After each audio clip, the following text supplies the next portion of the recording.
This is what we heard in 2016. This is what we heard in 2019. And the claims were proven wrong over time. Same seems to be the situation right now. Pakistan has retaliated and responded to the missiles that hit Bahawalpur, Kotli, and Muridpur.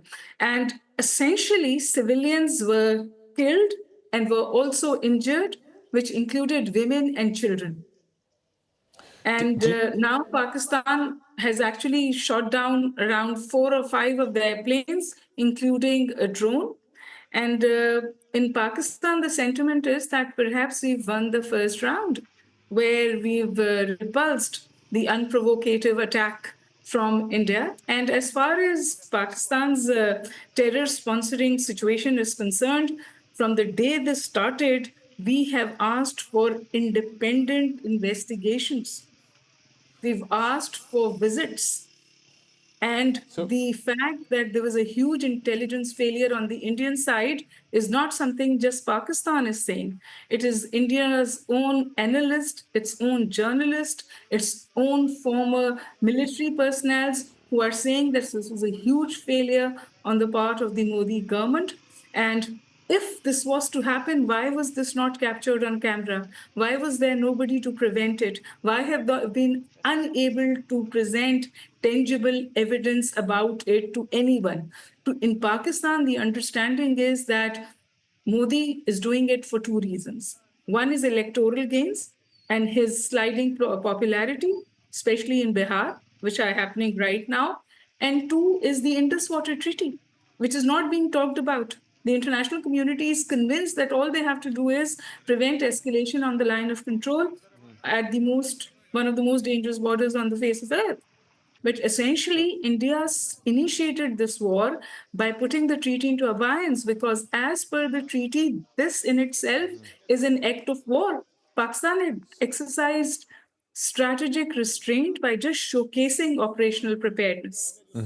But the reaction came after India attacked deep into Pakistan's cities, Bahawalpur, Muridke, Kotli.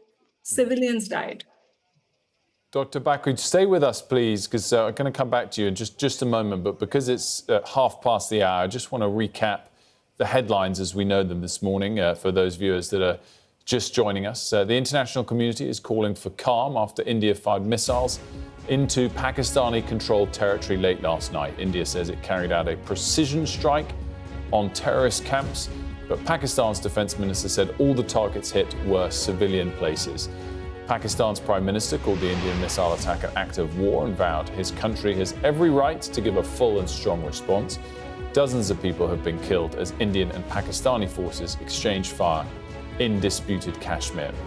India's military says it mounted the attacks in response to the killing of 26 people in Indian-administered Kashmir by militants last month. India described the massacre as a terror attack. Pakistan denied any connection to the atrocity. We've been talking to Dr. Huma Baqai, Professor of International Relations at the Millennium Institute of Technology and Entrepreneurship in Karachi, and want to bring her back in now. Have we still got Dr. Baqai? She has. We've lost the connection to Dr. Baqai. She is back. Apologies for the delay, but Dr. Baqai is back with us in Karachi. Thanks so much for sticking around. I just wanted to pick up on something you said in your last answer, just initially, just purely on the state of play.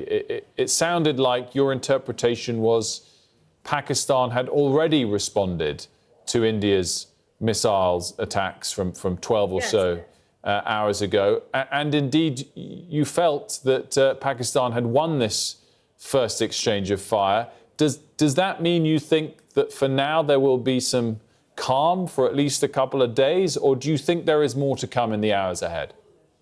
The ball is in the Indian court. If India again initiates something, Pakistan will have to respond. We've only responded to the provocation by India. And that has been our stance consistently. If India imposes a war on us, Pakistan will respond and react.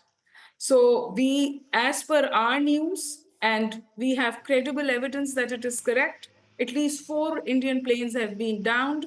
India raised a white flag to prevent further action, and it has been quiet after that. If India initiates something again, Pakistan will respond again. But Pakistan so far has exercised strategic restraint. We are only responding to Indian misadventure. We are not initiating it. Do you think that this will be the end of it, or do you fear there will be more? I'd like to think this is going to be the end of it, and the international community should impress upon India to exercise restraint. And India was advised by its own defense advisors and its own chief not to go this way. However, India chose to do what it did, and I think it's largely because Modi is in a commitment trap, and he felt that he needed to do this to gain some semblance of credibility in front of his own people. Most in Pakistan think that it has backfired for him.